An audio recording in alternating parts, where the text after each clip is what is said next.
મુક્ત પુરુષ તો તેની રે કહીએ. અમારે એક દિવસ આપણા સંજયભાઈ ઠક્કરનો દીકરો દેવો છે, તે નવી ગાડી લાવેલો. પેલી કઈ ઓડી કે ને પેલી તે કરોડ કરોડની ગાડી લાવેલો. તમારા સંતોએ ગોઠવી દીધું કે તારી નવી ગાડી છે, તું આવજે લઈને, તારી ગાડીમાં સ્વામી શ્રી બેસશે. વાસનાથી અમારી પધરામણી હતી, અમારે વિનય સ્વામી ગોઠવેલું.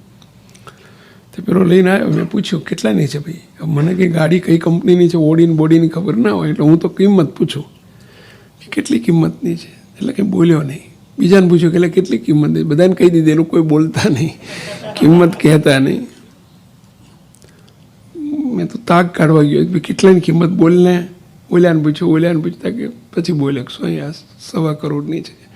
અને મેં કીધું મારે નથી બેવું, હું તો નાની ગાડીમાં બેવું, અમારે ના બેહાય, આવી મોટી ગાડીમાં ના શોભીએ.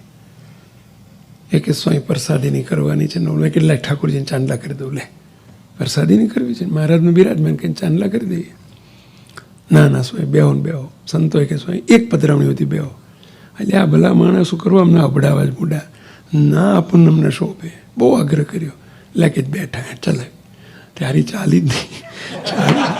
નવી જ ગાડી ઘેરથી લઈને આવ્યો છે, હું કર્યા કરે.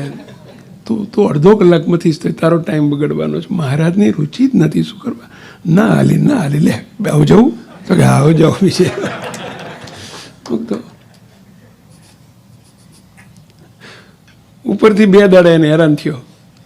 આના કરતાં છાનો માનો રિક્ષા લઈને આવ્યો તો કેવી સરસ ચાલત.